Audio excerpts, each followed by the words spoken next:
Hello मित्रों, कैसे हैं आप सभी लोग। लिब्रस के ऑनलाइन प्लेटफॉर्म पर मैं आरपी सर आपका स्वागत करता हूं।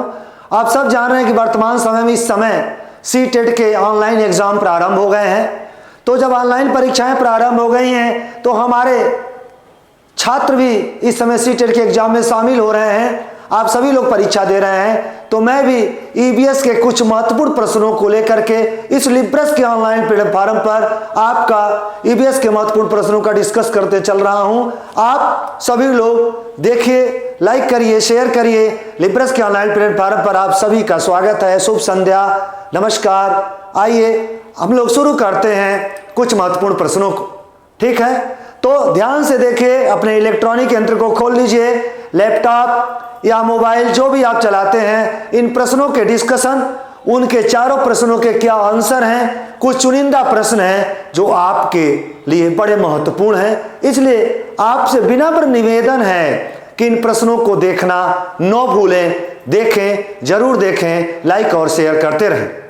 तो बढ़ा जाए, तो बढ़ते हैं। स्क्रीन पर पहला क्वेश्चन आपके सामने उपस्थित है, दिख रहा है। लिखा है सजीव और निर्जीव। सजीव और निर्जीव के बारे में, सजीव और निर्जीव चीजों के बारे में पढ़ाते समय ईबीएस पाठ्य योजना में निम्नलिखित में से कौन सा एक सीखने का उद्देश्य हो सकता है? हो सकता है किसमें?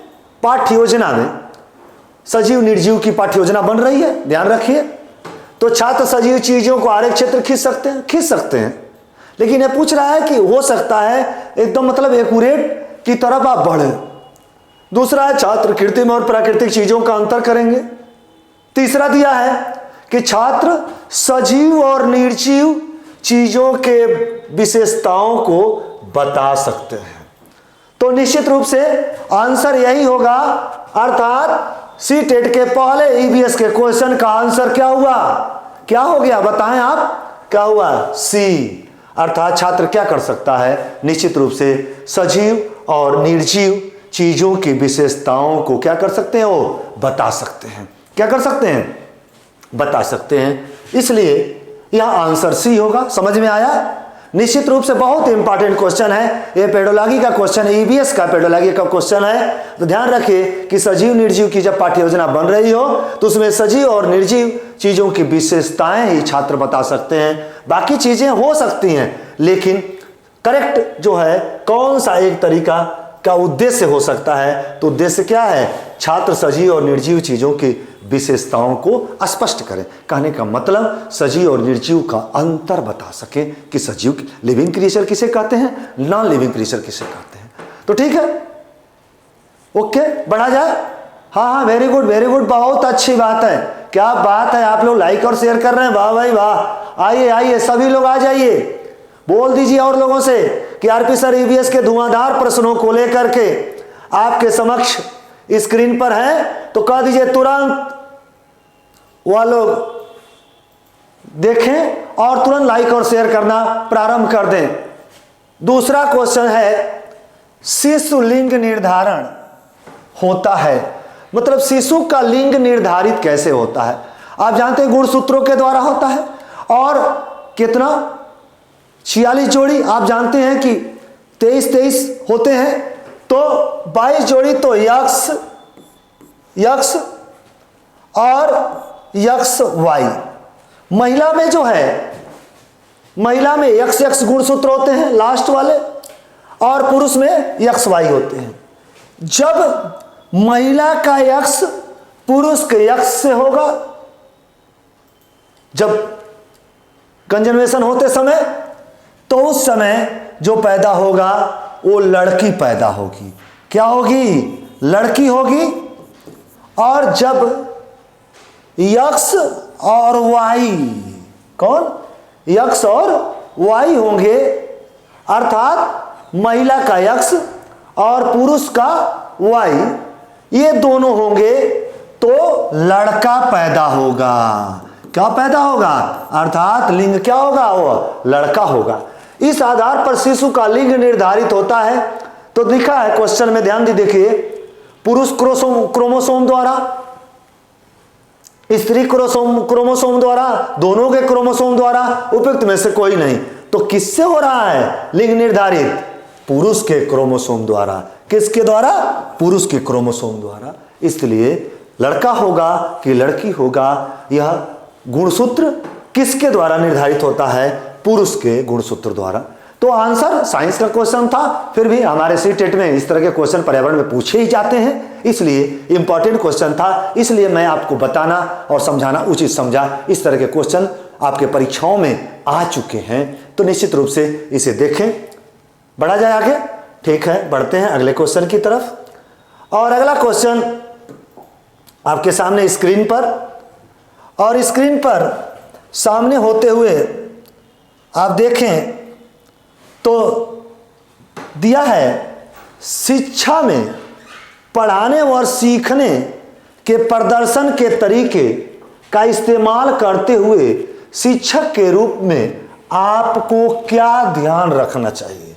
मतलब हमें क्या ध्यान रखना चाहिए?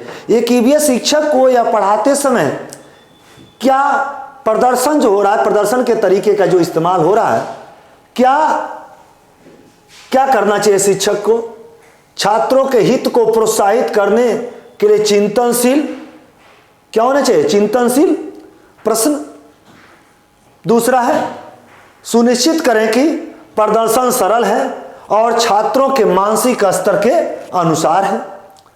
तो देखिए, प्रोत्साहित करें कि चिंतनशील, छोटा छात्र है, वो चिंता नहीं कर सकता। छात्र है, वो प्राथमिक स्कूल का छात्र है, इसमें चिंतन तो नहीं होगा। चिंतनशील प्रश्न पूछे कि वो विचार प्रस्तुत करे, अभी वो विचार लगने वो रट के बता दे रहा है, कहानी और भाषा से समझ रहा है। दूसरा, सुनिश्चित करें कि प्रदर्शन सरल है और छात्रों के मानसिक स्तर के अनुसार है। अब ये कैसे संभव है कि किस छात्र का मानसिक स्तर क्या है, किस छात्र का, एक जनरल चीजें हैं, तो इसलिए ऑप्शन इसका सी सही होगा। क्या सही होगा? सी। तो आप देखें तो एक तरह से ऑप्शन जो है दोनों दिख रहा है, तो ऑप्शन क्या हो जाएगा तीसरे का? 1 और 2 दोनों। 1 और 2 दोनों, अर्थात ऑप्शन क्या होगा? सी। ये भी बात है और दूसरी बात, दोनों कथन सही है, इसलिए ऑप्शन नंबर 3 नंबर अर्थात सी ऑप्शन। कौन सा ऑप्शन सही होगा? सी सही होगा। ठीक है, आगे बढ़ते हैं अगले क्वेश्चन की तरफ। और अगला क्वेश्चन आपके सामने स्क्रीन पर 4 नंबर का क्वेश्चन यह कहता है कि बच्चों के काम को प्रदर्शित करते समय, देखिए भाई ध्यान से समझिएगा, थोड़ा समय इसमें लगेगा, आप लोग जल्दीबाजी मत करिए, प्रश्नों को सावधानी से समझिए। लिब्रस के ऑनलाइन प्लेटफॉर्म पर प्रश्न को सही रूप से विश्लेषित किया जा रहा है, ताकि आपके परीक्षा में कोई भी क्वेश्चन घुमा करके आ भी जाए तो आप उन प्रश्नों का आंसर देंगे ना? डन, बहुत सही, एकदम सही, वेरी गुड, शुभ संध्या। हाँ, लाइक और शेयर करते रहिए। हाँ, गुड इवनिंग, सभी को गुड इवनिंग, बहुत अच्छी बात। तो देखिए क्या ध्यान रखना चाहिए। पहली बात, बच्चों की आंखों के स्तर पर काम को व्यवस्थित करने की कोशिश करें। दूसरा, टाइटल और टेलरिंग और आकर्षक होने चाहिए। सही बात है, देखना चाहिए कि किस स्तर का। आज ऑनलाइन की क्लासेस चलते, छोटे छोटे बच्चों को भी कोरोना काल में आपने देखा ऑनलाइन क्लासेस स्कूल वाले दे जा रहे थे, तो निश्चित रूप से व्यवस्थित करें ताकि वो बच्चे उसको देख सकें, उनको जल्दी घबराहट न हो, आंखों की रोशनी अर्थात लाइट किस तरह रखें। दूसरा, टाइटल और टेलरिंग, ध्यान रखिए, टाइटल और टेलरिंग क्या होने चाहिए? आकर्षक होने चाहिए। अर्थात जो भी टाइटल हो कि फला इस यह चित्र अर्थात इस तरह की बातें दें कि वह चीज बच्चों में लगे ये क्या चीज है। अर्थात टाइटल जो शीर्षक हो और जो उसका कॉस्टिंग दिखाएं वो अच्छा दिखे, इस तरह प्रदर्शन होगा। तो इस तरह से किस चीज का ध्यान रखना चाहिए, इसलिए ऑप्शन क्या होगा? ए और मतलब सी सही हो जाएगा। 1 और 2 दोनों बातें क्या हैं? सही है। क्लियर? वेरी गुड, बहुत सही, एकदम आंसर आप दे रहे हैं, बहुत अच्छी बात। अगले क्वेश्चन की तरफ, और 5 नंबर का क्वेश्चन आपके सामने स्क्रीन पर। 5 नंबर का क्वेश्चन यह है कि निम्नलिखित में से मूल्यांकन के कुछ उदाहरण को खाद्य विषय, कौन, फूड के बारे में, अर्थात भोजन के बारे में, खाद्य विषय, कौन विषय, खाद्य विषय का मूल्यांकन करते समय शामिल किया जा सकता है। क्या शामिल किया जा सकता है, यही बात दे रहे हैं। केवल स्पर्श द्वारा फलों और सब्जियों की पहचान करें, खाने की चीज को उसके स्वाद से मिलाएं, ठीक ना, क्या टेस्टी है कि नहीं है, जो चीज खाते हैं उसी तरह का स्वाद आ रहा है कि नहीं आ रहा है। पशुओं द्वारा खाए जाने वाले भोजन पर समूह चर्चा करें कि पशु चारा खाता है, दाना खाता है, हरे चारे भी खाते हैं, इस तरह की चीज। और दूध से दही बनता है, बताना चाहिए कि दूध से दही कैसे बनता है। अर्थात देख रहे हैं कि खाद्य विषय पर हमको खाने वाली चीज और पशुओं को खाने वाली चीज दोनों की चर्चा की जा रही थी। सारी बातें मूल्यांकन में यह चीजें शामिल करना चाहिए। तो क्या किया जा सकता है, तो एक भी, दूसरा भी, तीसरा भी और चौथा भी, इस तरह से चारों बातें होनी चाहिए खाद्य विषय को पढ़ाते समय। और इसलिए ऑप्शन क्या सही होगा, डी। क्या सही होगा, डी। देख लीजिए आपके सामने है 1 2 3 और 4, क्योंकि डी में ही है, बाकी में 1 2 3 है, कहीं 1 3 4 है, कहीं 2 3 4 है और कहीं 1 2 3 4 है, तो चारों डी में है, इसलिए ऑप्शन क्या सही होगा, डी सही होगा। क्लियर, वेरी गुड, क्लियर है ना, कोई डाउट नहीं होने चाहिए। ये देखिए इस तरह के क्वेश्चन आए हुए हैं, अभी परीक्षाएं चल रहे हैं, छात्र कह रहे हैं, जो परीक्षा दे के आ रहे हैं वो भी कह रहे हैं हाँ सर बहुत अच्छा लगा। लिब्रस के हमने डिस्कशन में ऑनलाइन में जो भी सीटेट के प्रश्न देखे, ईवीएस बड़ा आसान आ गया, ईवीएस के क्वेश्चन बड़े अच्छे आ गए। जो सर पढ़ा रहे थे टॉपिक, हो सकते हैं क्वेश्चन घुमावदार हो, लेकिन निश्चित रूप से उन प्रकरणों से क्वेश्चन जरूर बन रहे हैं। तो निश्चित रूप से इसे लाइक और शेयर करें और देखना न भूलें। हाँ, सभी लोगों को गुड इवनिंग, गुड इवनिंग। आइए बढ़ते हैं आगे अगले क्वेश्चन की तरफ, समय नहीं है आपके पास। तो निश्चित रूप से ईवीएस शिक्षण अधिगम, कौन, शिक्षण अधिगम, और शिक्षण अधिगम के लिए निम्नलिखित 4 में से कौन से संस्था का संस्थान है। कैसे संस्थान है, संस्था का संस्थान है। और संस्था का संस्थान अर्थात पुलिस थाने, पावर हाउस इकाइयां, हवा के बहने के प्रकार, सार्वजनिक लाइब्रेरी, इन सब जगहों से एक तरह से पर्यावरण के बारे में जानकारी मिलती ही मिलती है, ठीक ना।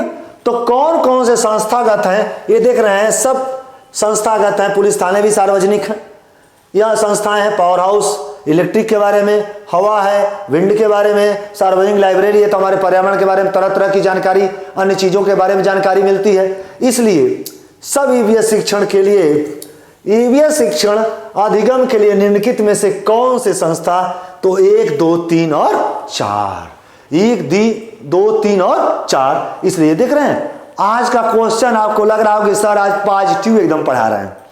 आज पॉजिटिव आपको रहना है, पॉजिटिव, बी केयरफुल और be attentive in the class.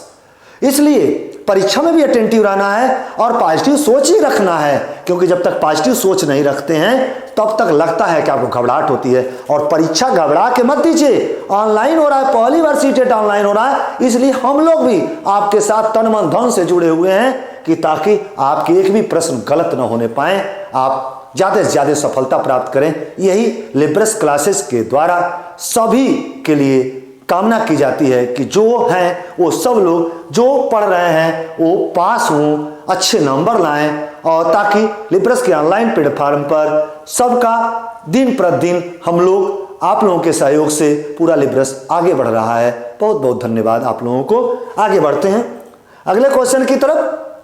अगला क्वेश्चन, ईवीएस सीखने सिखाने के लिए निम्नलिखित में से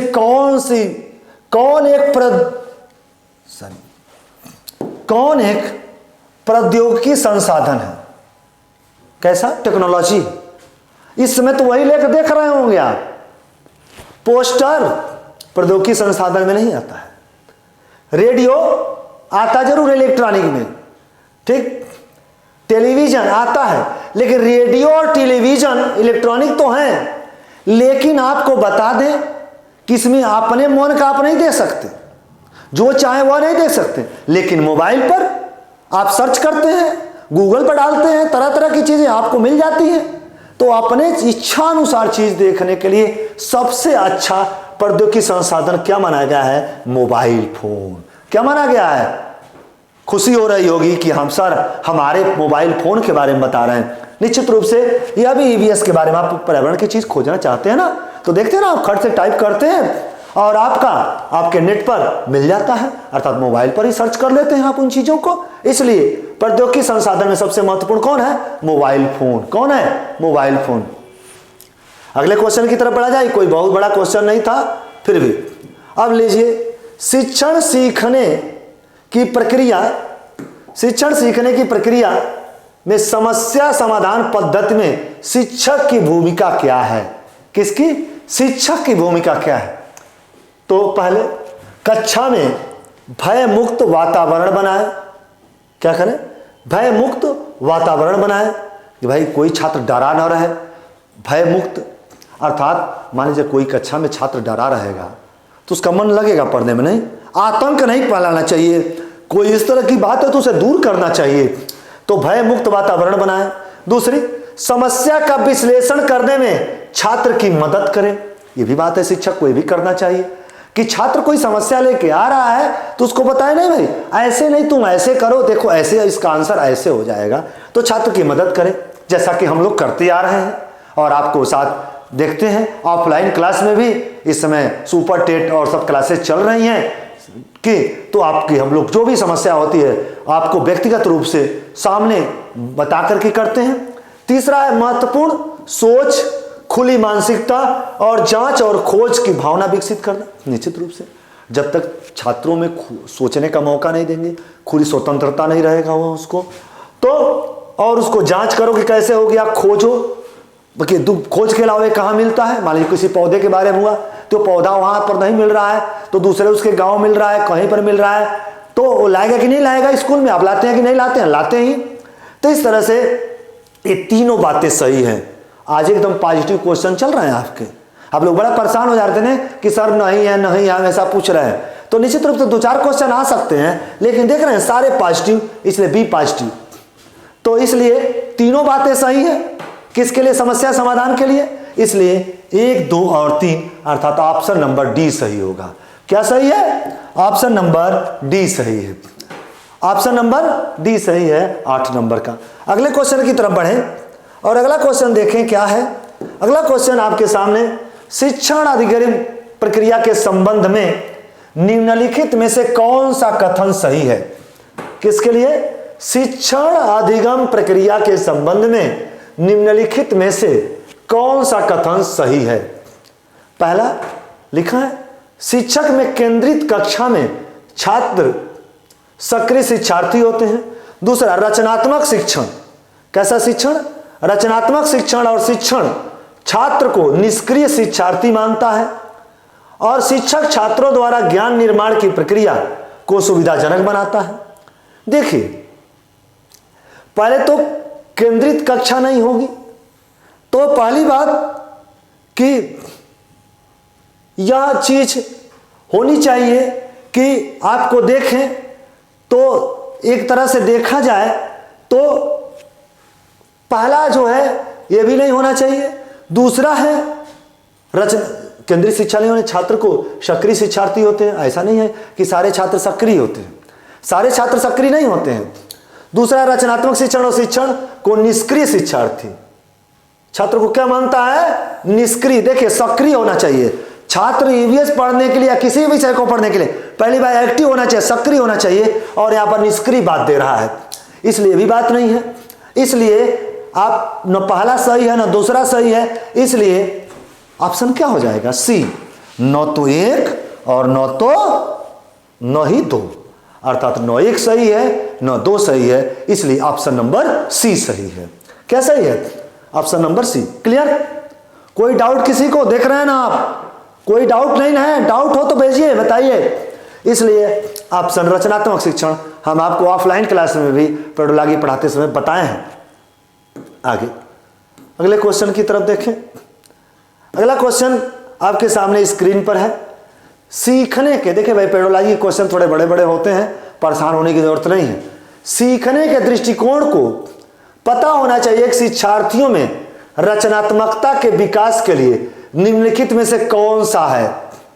रचनात्मकता के विकास के लिए निम्नलिखित में से कौन सा है? तो देखिए, छात्रों को सवाल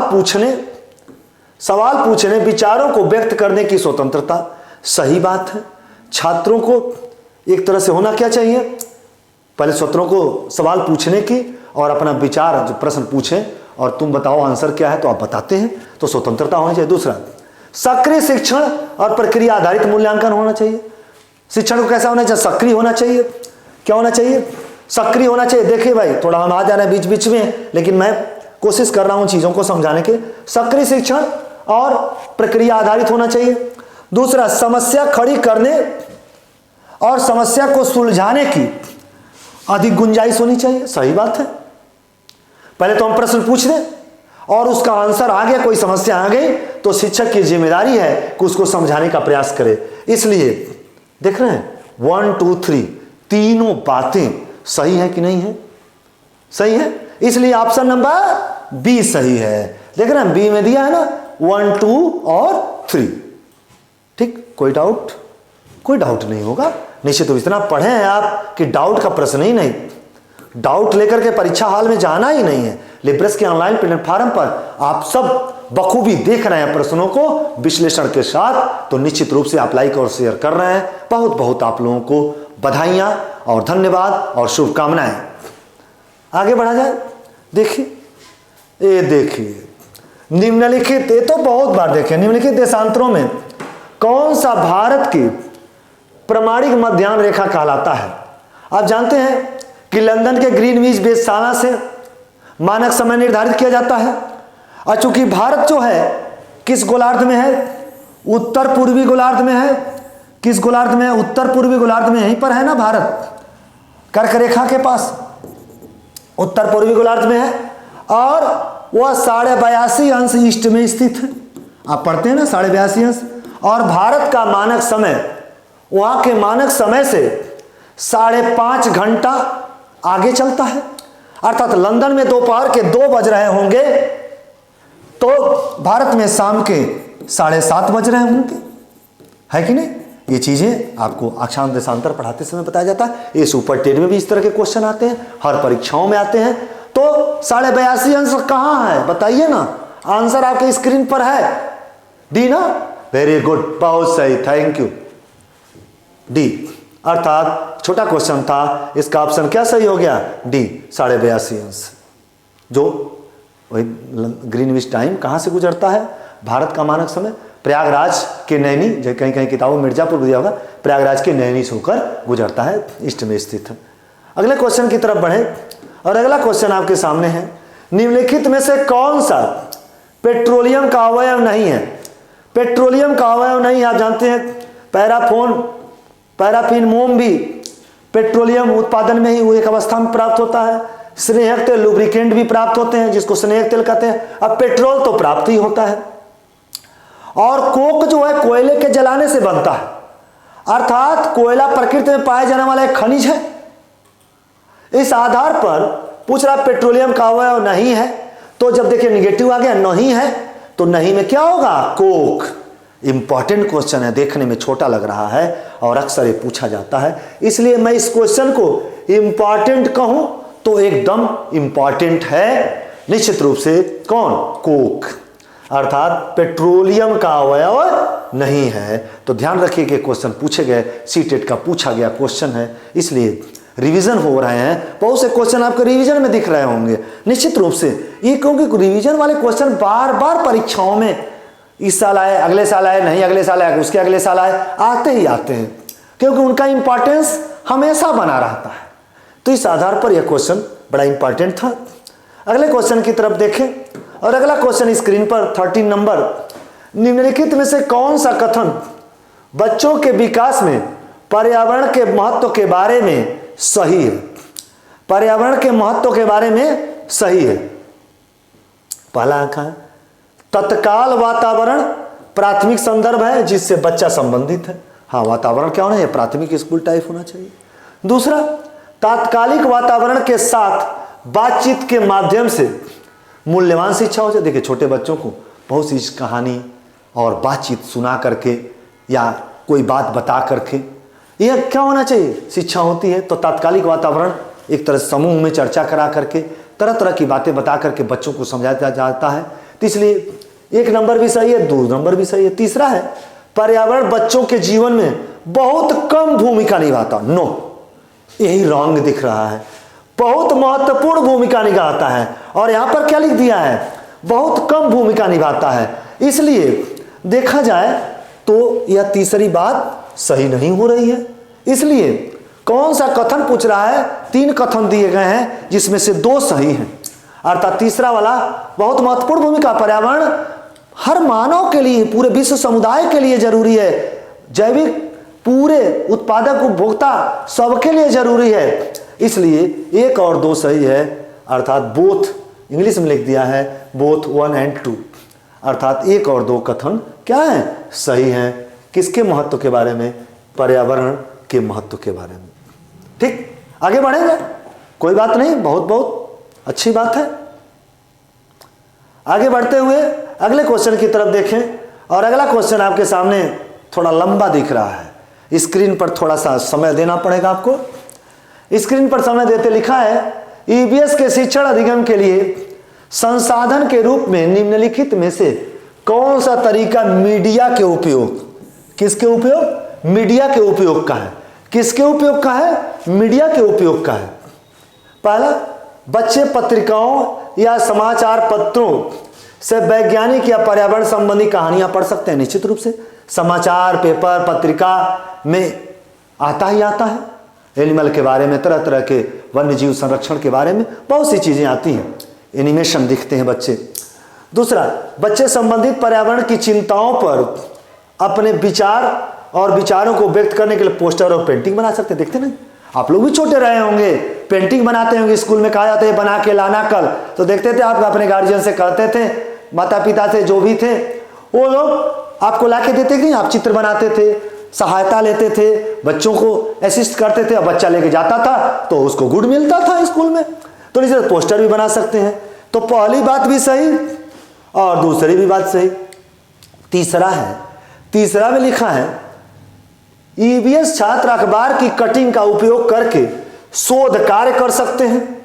लीजिए, एक शब्द जोड़ करके क्या कर सकते हैं? शोध कार्य। भाई, छोटा बच्चा है और छोटा बच्चा शोध कैसे कर सकता है? प्राथमिक स्कूल में तो देखा जाए तो प्रयोगशाला होती नहीं, उसका मस्तिष्क उतना विकसित नहीं होता है, तो शोध कैसे कर सकता है? नहीं कर सकता है, नहीं कर सकता है ना। तो इसलिए तीसरा सही नहीं होगा। इसलिए देखा जाए तो शोध कार्य कर सकते हैं। या देखिए, ध्यान से देखिए, या लिखा है, या लिखा है किसी की पहचान के विषय का संसाधन काम कर सकते हैं, या ईवीएस के एक पहचाने के विषय का प्रोजेक्ट कर सकते हैं। प्रोजेक्ट तो बना सकते हैं, प्रोजेक्ट बनाने को बताएं बच्चे को, ये बना के लिखाना, ले लाना, तो प्रोजेक्ट तो बना ही सकते हैं। इसलिए 1, 2 और 3 तीनों बातें सही है। शोध तो दूसरी बात, कटिंग करके रख लेंगे, बाद में देखें कैसे ही हो रहा है। इसलिए यह प्रश्न के स्वरूप के अनुसार 1, 2 और तीनों बातें सही हैं। अर्थात 14 नंबर का क्या आंसर सही हुआ? ए। अगले क्वेश्चन की तरफ लीजिए। कौन प्राकृतिक गैस का मुख्य घटक है? आप जानते हैं कि प्रकृति में दलदल स्थानों पर, नम स्थानों पर, कोयले की खदानों से नम स्थानों पर CH4 कौन गैस निकलती है? मीथेन गैस निकलती है। कौन निकलती है? पशुओं की जुगाली करने से। ये सी टेट में पूछा गया क्वेश्चन, पशुओं की जुगाली करने से, नम स्थानों से, दलदली स्थानों से कौन सी गैस निकलती है? मीथेन। अर्थात प्रकृति में पाई जाने वाली गैस कौन है? मीथेन। ब्यूटेन, प्रोपेन तो LPG लिक्विफाइड पेट्रोलियम गैस में जो होता है, ब्यूटेन, आइसोब्यूटेन और प्रोपेन होता है। एथेन भी गैस है, लेकिन प्रकृति में पाई जाने वाली गैस कौन है? मीथेन। इसलिए मुख्य घटक कौन हुआ? मीथेन। फिर अगले प्रश्न की तरफ बढ़ते हैं। अगला प्रश्न है, स्क्रीन पर देख लीजिए। ग्रामीण क्षेत्र के मकान के ढांचे वहां की जलवायु मौसम की स्थिति से संबंधित होते हैं। एक गांव के मकानों के लक्षण नीचे दिए गए हैं। मकान मजबूत बांस के खंभों पर बने होते, अंदर के भी मकान लकड़ी के ही बने होते, मकान जमीन के लगभग 3 से 3.5 मीटर की ऊंचाई पर होते हैं और मकानों की छतें ढालू होती हैं। देखिए ये सारे लक्षण, बांस के घर कहाँ बनते हैं? आप जानते हैं ये टॉपिक जो है ना आवास से संबंधित है। किससे है? आवास से संबंधित है। आप सीटेट के 6 थीम है ना, कौन कौन? परिवार एवं मित्र, भोजन, आवास, जल, यातायात और वे चीजें जो हम बनाते हैं तथा प्राप्त करते हैं। तो आवास में आप देखते हैं असम इत्यादि में घर बनाए जाते हैं। देखिए नहीं है, इसमें होना चाहिए प्रश्न, थोड़ा सा मिस्टेक इस प्रश्न में लग रहा है कि कहीं न कहीं मकान की छतें ढालू होती हैं। ये बाकी चीजें तो सही हैं, लेकिन डी बांस के घर जो बनाए जाते हैं असम में मकान की छतें ढालू नहीं होती हैं, इसलिए ऑप्शन डी सही होगा, अर्थात प्रश्न में नहीं है। थोड़ा सुधार कर लें हम लोग। ठीक है, आगे बढ़ते हैं अगले क्वेश्चन की तरफ। 17 नंबर है, यदि गांव में भारी वर्षा होती है तो यहाँ के गांव की किस राज्य में होना चाहिए? उत्तर प्रदेश में जानते हैं मानसूनी बारिश होती है, राजस्थान में बारिश बहुत कम होती है या न होती है कई जगहों पर, और बिहार में भी जब सक्रिय मानसून होता है तो बंगाल की खाड़ी से मानसून जब सक्रिय होता है तभी बिहार और उत्तर प्रदेश में बारिश होती है। इसलिए पूछ रहा है भारी बारिश, और भारी बारिश आप जानते हैं कि भारत में सर्वाधिक बारिश तो मेघालय में मौसिनराम में होती है, लेकिन पूर्वोत्तर के राज्यों में सर्वाधिक बारिश होती है क्योंकि वहां पर औसत वार्षिक वर्षा 200 सेंटीमीटर, कितनी? 200 सेंटीमीटर या उससे अधिक होती है, और पूर्वोत्तर राज्यों का एक राज्य यहां दिख रहा है। तो आंसर आप किसको मारेंगे? असम को मारेंगे। किसको मारेंगे? असम को मारेंगे। क्लियर? अगले क्वेश्चन की तरफ बढ़ते हैं, और अगला क्वेश्चन है, कहानी कहने की प्रक्रिया को परिभाषित करने का सही तरीका कौन सा है? सही तरीका कौन सा है? वहां मौजूद हर किसी को एक कहानी बताना, या उन लोगों के लिए भी एक कहानी कह रहा है जब वे दिलचस्पी नहीं ले रहे हों, या दिखाने के लिए कि शिक्षक कितना ज्ञानी है एक कहानी बता करके, या बताने के लिए, या उन लोगों की कहानी बता रहा है जो सुनने के लिए तैयार हैं। तो निश्चित रूप से हम देखें तो कहानी, वहाँ मौजूद हर एक को कहानी बताना, ये समूह ने सबको सामूहिक रूप से कहानी बताना, अलग अलग नहीं बताया जा सकता। कौन सा तरीका सही है? या उन लोगों के लिए भी एक कहानी कह रहा है जो दिलचस्पी नहीं ले रहे हैं, ये भी बात है, ये भी बात सही नहीं है, ये भी नहीं सही है, एक किसी को नहीं बताया। यह दिखाने के लिए शिक्षक कितना ज्ञानी है, अरे भाई शिक्षक कितना ज्ञानी है, इससे ज्ञान का आकलन नहीं किया जा सकता कि कहानी कह रहा है, तो ये भी बात सही नहीं।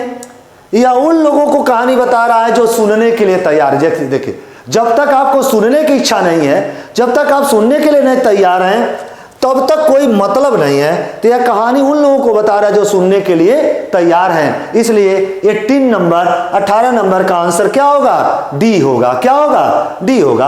अगले क्वेश्चन की तरफ बढ़ते हैं समय न जाया करते हुए।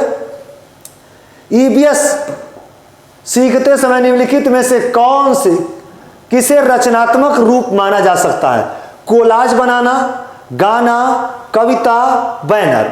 देखिए ये सारी बातें ईवीएस सिखाते समय आप देखते हैं, कभी कविता के माध्यम से, कभी बैनर पोस्टर के माध्यम से, कभी गाना के माध्यम से, कभी कैरिकेचर इत्यादि बना करके। इसलिए इसमें चारों बातें सही हैं, इसलिए इसका ऑप्शन क्या होगा? ए बी, मतलब 1 2 3 4, अर्थात ऑप्शन नंबर बी। क्या सही हुआ? Option number B. आगे बढ़ा जाए। क्लियर है ना? सब देख रहे हैं आप, कहीं पर इस तरह से नहीं है कि आपको दिक्कत हो। इसलिए इंपॉर्टेंट क्वेश्चन था। लिब्रस के ऑनलाइन प्लेटफॉर्म पर आप सभी का हार्दिक अभिनंदन है, स्वागत है। लाइक और शेयर करते रहिए, आगे बढ़ते रहिए। बढ़ते हैं सीटेट के अगले क्वेश्चन की तरफ। ईवीएस के धुआंधार प्रश्न लीजिए, धुआंधार लेकिन छोटा क्वेश्चन। प्रकाश संश्लेषण एवं श्वसन, प्रकाश संश्लेषण एवं श्वसन दोनों के लिए आवश्यक होता है। देखिए प्रकाशन क्रिया के सूर्य का प्रकाश आवश्यक होता है, जल आवश्यक होता है निश्चित रूप से। कार्बन डाइऑक्साइड और जल की उपस्थिति में, सूर्य के प्रकाश की उपस्थिति में क्लोरोफिल पत्तियां प्रकाशन क्रिया करती हैं तथा भोजन बनाती हैं ग्लूकोज के रूप में। लेकिन यहाँ पूछ रहा है दोनों के लिए शोषण।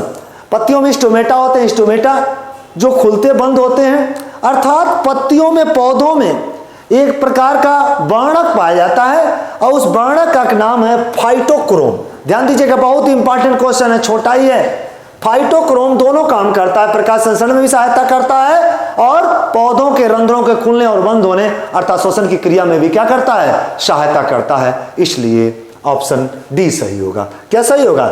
डी सही होगा। अगले क्वेश्चन की तरफ बढ़ते हैं। किस माध्यम में प्रकाश की चाल सर्वाधिक होती है?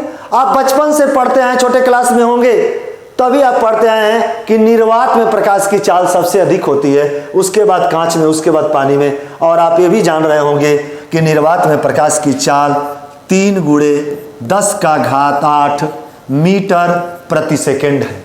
कितना होता है? 3 × 10⁸ मीटर पर सेकेंड निर्वात में प्रकाश की चाल होती है। इसलिए इंपॉर्टेंट है। बस थोड़े से क्वेश्चन और आ रहे हैं, बस 5 मिनट में आपका ये क्लास खत्म हो जाएगा। एकदम परेशान मत होइए, देखते रहिए। निर्वात में प्रकाश की चाल कितनी होती है?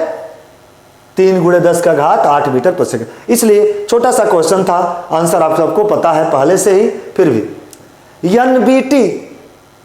एनबीटी का संक्षिप्त रूप क्या है? तो एनबीटी नेशनल बुक ट्रस्ट। क्या नाम है? National book trust.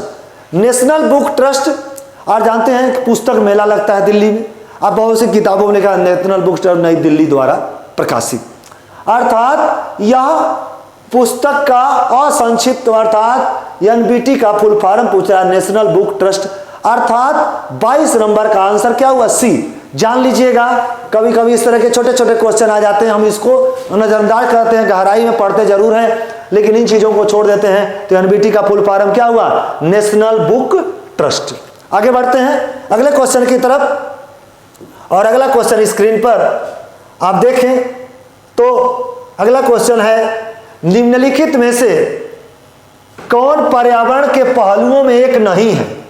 तो देखिए, पर्यावरण को पढ़ाते समय बताता हूं पर्यावरण कई प्रकार के, सामाजिक पर्यावरण, भौतिक पर्यावरण, सांस्कृतिक पर्यावरण।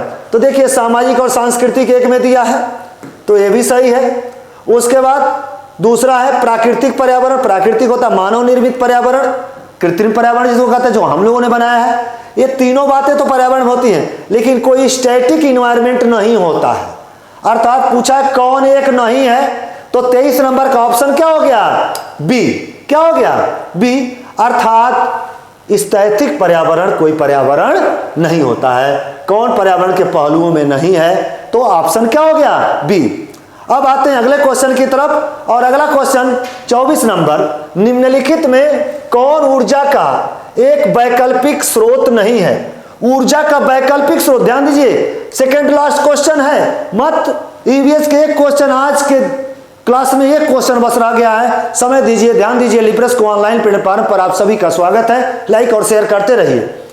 निम्नलिखित में कौन ऊर्जा का एक वैकल्पिक स्रोत नहीं है? तो वैकल्पिक स्रोत आप जानते हैं हवा ऊर्जा का वैकल्पिक स्रोत है, पवन ऊर्जा, सौर ऊर्जा, ये सब वैकल्पिक स्रोत है। तो सौर ऊर्जा भी दिया है, सॉरी कौन दिया है? सौर ऊर्जा भी दिया है। और सौर ऊर्जा सूर्य से, हवा, विंड एनर्जी, पवन ऊर्जा, सीएनजी। आप जानते हैं कि इस समय पर्यावरण स्नेहक के रूप में सीएनजी का लिक्विड कंप्रेस्ड नेचुरल गैस का प्रयोग किया जा रहा है। इसलिए तीनों तो हैं। कोयला ऊर्जा का प्राकृतिक संसाधन है, कोयला खनिज है और प्रकृति में पाया जाता है, इसलिए वह वैकल्पिक स्रोत नहीं है, वह मुख्य स्रोत है। क्या है? मुख्य स्रोत है। कौन है? मुख्य स्रोत है। इसलिए 24 का ऑप्शन क्या हो गया? बी हो गया। बहुत सही, वेरी गुड। अगले क्वेश्चन और लास्ट क्वेश्चन आज के ईवीएस के धुआंधार क्वेश्चन में, एकदम लास्ट क्वेश्चन पर हम लोग चल रहे हैं। और लास्ट क्वेश्चन आपके सामने स्क्रीन पर आ चुका है। और लास्ट क्वेश्चन है अगला, देखा जाए तो निम्नलिखित में, किसमें? निम्नलिखित में से कौन सी बीमारी रुके हुए या इकट्ठा हुए पानी में हो सकती है? देखिए, वह बीमारी से बहुत छोटा क्वेश्चन है, लेकिन ध्यान दीजिए, जब जल जमा होता है तो मच्छर के लार्वा उत्पन्न होते हैं, और मच्छर के लार्वा में एक मच्छर होता है एनाफिलीज, और एनाफिलीज में मादा एनाफिलीज, कौन? मादा एनाफिलीज, मादा एनाफिलीज नामक मच्छर के काटने से, प्लाज्मोडियम जो होता है उसमें मादा एनाफिलीज काटने से मलेरिया नामक रोग होता है। कौन रोग होता है? मलेरिया, जिसमें कपकपी होती है, ठंडी लगती है, मतलब बुखार होता है, कभी ठंडी लगेगी कभी नहीं लगेगी, कभी तेज बुखार होगा कभी कम हो जाएगा। अर्थात रुके हुए पानी, देखिए दूषित पानी पीने से बहुत से आपको चेचक वायरस से होती है, पोलियो वायरस होता है, निमोनिया इन्फ्लुएंजा से होती है। अर्थात देखा जाए तो मलेरिया, अर्थात 25 नंबर का ऑप्शन क्या हो गया? Option number A, malaria. इस तरह से आज के लिब्रिस क्लास के ऑनलाइन प्लेटफॉर्म पर आरपी सर के द्वारा, मैं आरपी सर जो आपको आज 25 क्वेश्चन का आंसर दिया वो आपको निश्चित रूप से समझ में आया होगा, बहुत अच्छा लगा। आप लोग जुड़ते रहें, लाइक करते रहें। आप सभी लोगों को मेरे तरफ से ढेर सारी शुभकामनाएं, बहुत बहुत बधाइयां। सीटेट में सफल हो यही ऊपर वाले से मैं सदैव कामना करता हूं। लाइक और शेयर करते रहिए। धन्यवाद, नमस्कार, शुभ संध्या।